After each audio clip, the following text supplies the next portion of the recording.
Let's turn our attention now to designing and implementing taxes. In theory, the simplest form of an environmental tax, although rarely encountered in practice, would be a tax directly on measured emissions.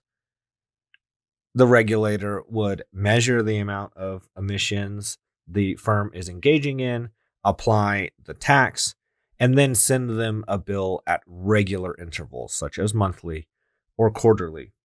This would have a big advantage because it would be very precise. It would target the policy's environmental objectives very, very neatly. If a firm polluted more, it would pay additional tax directly in proportion to the rise in emissions that it was engaging in.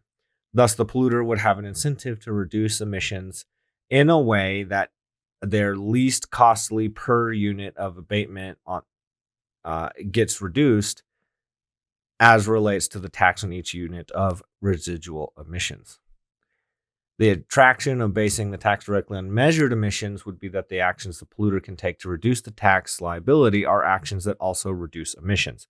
Directly links their incentives between the two things. In practice, however, environmental taxes are not based on emissions. Instead, they're levied on the sales of commodities related to the pollution.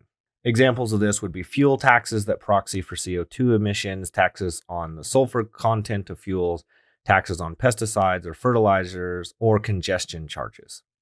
The advantage of this is that it reduces monitoring cost. It's very difficult to monitor the actual emissions themselves. Emissions are hard to observe, costly to monitor, and technically complex to evaluate. On the other hand, though, the incentive may be too poorly targeted to achieve the actual desired environmental outcome. Let's turn our attention now to the economics of emissions trading. For all the excitement about green taxation and eco-tax reform in policy circles, the actual most high-profile and significant market-based innovations in environmental policy in the past 2 decades have both taken the form of emissions trading schemes. The U.S. Acid Rain Program, which began in 1995, and the EU Emissions Trading System for Carbon Dioxide, which introduced a decade later. In both cases, it's actually non-economic factors that made these programs come to be. In the U.S., President George Bush's 1988 election pledge of no new taxes compelled policymakers to look for non-taxation instruments. In the European Union, rules for decision-making require unanimous agreement, and in the case of a tax, that's almost an insurmountable hurdle.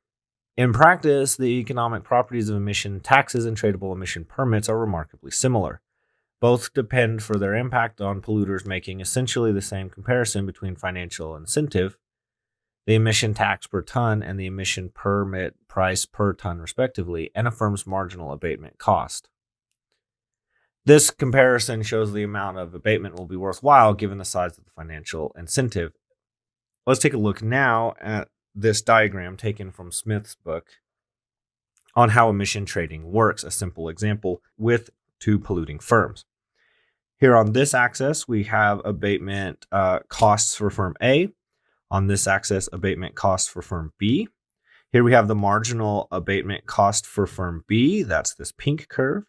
And then we have marginal abatement costs for firm, this should be firm A.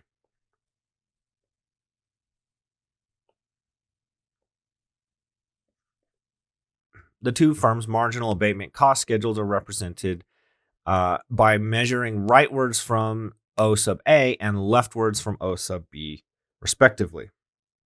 Here you can see firm A's abatement costs following this trajectory here, as the total cost of abatement will depend on how the total abatement required is divided between the 2 firms.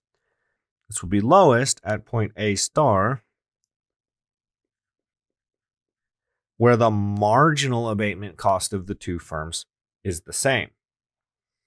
At any other point, one firm will have higher marginal abatement cost than the other, obviously. Here, the marginal abatement cost would be higher for B, and here they would be higher for A. Consider if we started where the abatement costs were simply split, or the amount of abatement, were simply split at roughly 50%, what we'll call point A. A for abatement. In this case, firm B would have substantially higher marginal abatement here than would firm A. It'd be willing to pay a price up to its marginal abatement cost. Actually, we'll write that here. Abatement cost for B. It'd be willing to pay up to that price in its marginal abatement cost for an additional permit, while firm A could reduce its need for permits by 1 unit by incurring a much lower abatement cost. It would be mutually profitable for firm A to sell an additional permit to firm B at a price somewhere between these two marginal abatement costs. Assuming a competitive market in permits and no cost of trading, firm A would profit by increasing their abatement to point A and selling the permits. So by moving rightward here, it's an increase in abatement for A, but a decrease in abatement for B. Remember, B is over here on the right-hand axis. The last permit sold to firm A to firm B has a value of P. That would be the prevailing price would be this price here. This would be the price of the permits in this market. The total saving in abatement costs from this of the two firms from this outcome compared to the rigid system of regulation, which would impose the same half and half abatement on each firm, would be this area here. This would be the total cost saved by allowing the more efficient in the context of abatement, firm to do more of the abatement and the less efficient firm to do less. The result is that the market price for permits in an efficient market trading emission system should settle at the marginal abatement cost for the final used unit of abatement needed to meet the emissions constraints set by the quantity of permits issued. Should, of course, be very familiar to you if you've had principles of micro. The operation of the market should ensure that abatement is undertaken where it can be done most cheaply, since the firms that can profit most from doing abatement rather than using the permits. The last unit of abatement needed before the emissions constraint is met will thus be the most costly, and the firm that chooses to undertake it will only do so if the permit price is at least as high as the abatement cost. If the permit price is lower, the firm would buy a permit instead, transferring the requirement from one more unit of abatement to the seller of the permit. But since the abatement will be more costly, the selling firm would not be willing to part with the permit for such a low price. Competition in the market for permits thus ensures that the price settles at the value of the marginal permit used, so that the last permit is held by a polluter who is very close to indifferent between holding the permit and undertaking one more unit of abatement. This process of price determination means that there's a neat symmetry between a well-functioning permit market and a corresponding environmental tax. If an environmental tax set at the rate per unit of emissions T leads to an emissions level Q, then alternatively regulating the same problem by using a quantity Q of tradable emissions permit will lead to a permit price per unit of emissions T. Moreover, the level and pattern of pollution abatement will be the same under the two instruments, both in total and its distribution across firms, and the same level of abatement cost will be incurred by the firms. Crucially, both environmental taxes and environmental emissions trading schemes share the key static efficient property of market mechanisms in environmental policy. Let's turn our attention to real-world emissions trading. In the real world, emissions trading systems take a number of forms. Some schemes require the regulator to give prior approval for each and every trade, while others allow unrestricted trading subject to a later audit of the firm's emissions and permit holdings, i.e. that they actually meet the appropriate combination of emissions abatement and permits.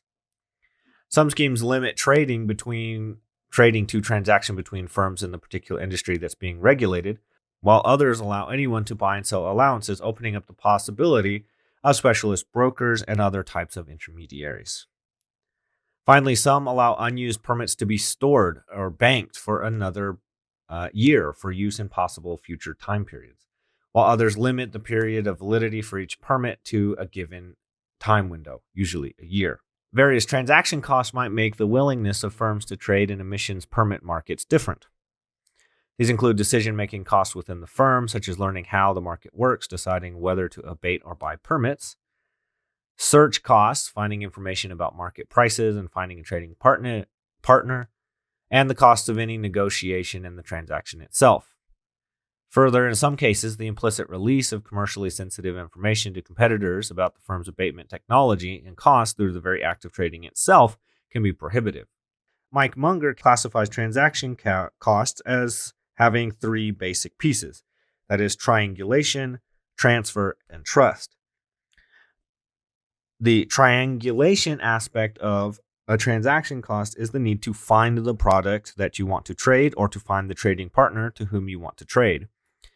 In this case, this might be very difficult if firms cannot communicate easily, or it might be very easy if there's already a sort of open market in which these firms can trade. A second is transfer, wherein if two parties agree to a trade, the actual handoff of, usually given that we're making money exchanges, the money from one firm to another, and the actual product that's being purchased.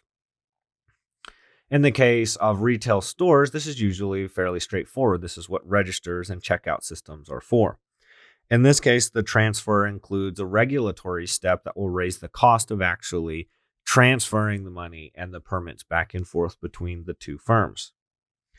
Finally, there's an element of trust in a regular market transaction that you might be familiar with at a personal level. You would know that if we're trading with an established firm in a location and somebody that we could call the Better Business Bureau on, we generally can have a high degree of trust that we're actually going to get what we're paying for. In other markets, it's not so easy. It might be difficult to guarantee, and you might actually be, in fact, taking a risk that you're paying for something that you might never receive.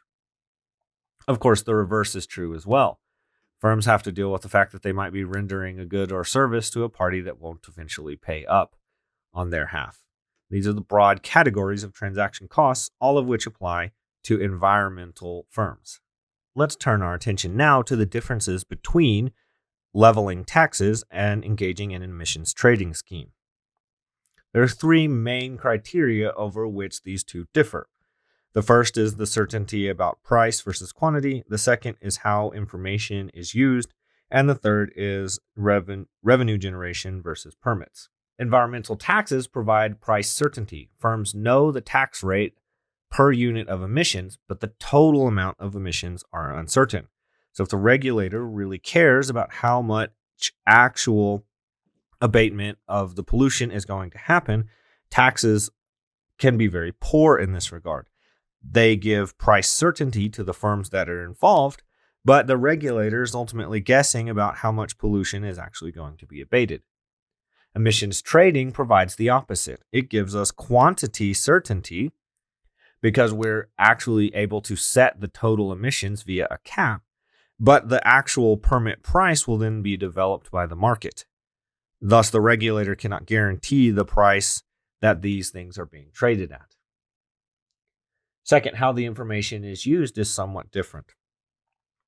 Taxes require the regulator to set the tax equal to the marginal damages, which demands good information about environmental harm. This is extraordinarily difficult to do. In theory, setting taxes to equal marginal damage would be a good outcome. In practice, doing this is next to impossible. Emissions trading, on the other hand, relies on the market to discover the abatement cost through permit trading, reducing the regulator's need to actually know the firm's marginal abatement cost, which we neatly drew in the previous graph, but of course in real life is not so neat and clean and tidy. Finally, there's the difference between revenue and permit allocation. Taxes actually generate government revenue automatically, whereas emissions trading only generates revenue if the permits are auctioned. If they're given away, firms receive scarcity rents instead, i.e., firms that have them can sell them to firms that need them. These differences are central to comparing policy instruments and explain why economists often debate taxes versus cap and trade, depending on their uncertainty, political constraints, and distributional concerns. Next, let's look at emissions trading in practice. Potentially the most famous and most recent case is that of Tesla. Tesla actually uses emissions trading as a very large revenue source. Since they're an electric car company, they easily fit in under the emissions cap and trade caps, and therefore can sell their permits to other firms in the industry that are making combustion engines. In 2003, they sold 34 metric tons of greenhouse gas credits to other firms, including Fiat Chrysler and other very large car manufacturers. In 2024, the firm made $2.76 billion in carbon credit revenues based on this practice. Of course, in the context of this class, we care very greatly about the experience of the U.S. Acid Rain program, which is an emissions trading. This is the first major application of tradable pollution permits, and it demonstrates how emissions trading can be used to facilitate rapid reductions in emissions that would be costly or impractical with conventional regulation, i.e. command and control. Legislation initiated the Acid Rain program set a permanent cap to the SO2 emissions of U.S. power stations, requiring annual emissions to be cut by 40% within a decade. At the same time, a system of emissions trading in SO2 allowances was introduced to allow maximum flexibility in how this cap was reached. The cap and the associated emissions trading program were implemented in 2 stages. Phase 1 began in 1995, concentrating on slightly more than 100 of the dirtiest power stations located in the East and Midwest, the parts of the country most severely affected by acid rain. Together, this comparatively small group of power stations accounted for about half of the 14.7 million tons of power station SO2 emissions in 1990. Beginning in 1995, the operators of these power stations received annual allocations of emissions allowances, which declined over time and were required to turn in allowances corresponding to their SO2 emissions each year. Operators could choose to use all their allowances they had been allocated, or could reduce their SO2 emissions below their allocation and bank their unused allowances for future use. Alternatively, they could sell their surplus allowances to other power station operations with emissions in excess of their allowances. During the first 5 years of Phase 1, the annual allowance allocation fell from 8.7 million in 1995, the same actual emissions from these sources in 1990, to 7 million in 1999. This was a 20% reduction. Then in 2000, Phase 2 extended the emissions cap to all power stations, bringing in many smaller and newer units, and some 3,400 operating units in total, capping their combined emissions at 9.5 million tons annually, 40% below the total levels in 1990. The Acid Rain program demonstrates how it's possible to go further and faster in reducing emissions when the flexibility offered by market mechanisms such as emissions trading can be used. Previous regulation of acid rain emissions from the power sector in the U.S. had focused almost entirely on emissions control in new power stations, while existing plants were allowed to operate to whatever standards had been applied at the time of their construction. This difference in treatment recognizes the greater cost of retrofitting emissions control apparatus to existing plant than when emission controls can be integrated into the design of new facilities. And it also, almost certainly, reflects the greater lobbying power of existing firms compared to potential new entrants. The Acid Rain program marked a decisive step away from this approach, placing pressure for pollution abatement on plants of all vintages. This dramatic shift can be seen in the figure below. Immediately, the scheme began, the aging, dirtier power stations included in Phase 1 found ways to cut their emissions to an aggregate of 5.3 million tons, some 40% below the cap set by the allowance of 8.7 million tons. This overcompliance continued for the duration of Phase 1, demonstrating how, when they had financial incentive to look, power station operators were able to quickly find unexploited opportunities for large cuts in emissions. By making these cuts early, they were able to build up a substantial bank of unused allowances that they could then deploy once tighter Phase 2 emissions caps came into operation. By 2000, the total bank of allowances accumulated during Phase 1 had reached 12 million tons, equivalent to 1 year's total emissions. This was then gradually drawn down over subsequent years so that emissions in Phase 2 did not completely fall to the level of the new cap until 2006. Two general lessons can be drawn from this episode. One is that emissions trading markets may have an exaggerated reaction to general economic fluctuations. If the supply of allowances is rigidly fixed, changes in the demand for allowances as a result of general changes in economic activity and electricity demand can only be accommodated by sharp changes in prices, much greater than in most markets, where higher demand can be partly met by increased supply. For this reason, some have advocated for placing safety valves in emissions trading schemes, allowing the authorities to increase the supply of allowances when prices rise beyond a certain point and reduce the supply when prices fall below a specified floor. The second lesson is the dangerous impact of uncertainties created by policymaking processes. Discussions about modifications and amendments to the future rules of emissions trading systems can have direct and immediate effects on current market value of allowances, as firms speculate about the implications of future policy change and perhaps accumulate precautionary stockpiles of allowances. Unlike most other commodity markets, the value of emissions trading allowances is created by policy decisions, and specifically by decisions about the size of the emissions cap, and tinkering with these decisions generates uncertainty about the future value of allowances, which has possible costly consequences.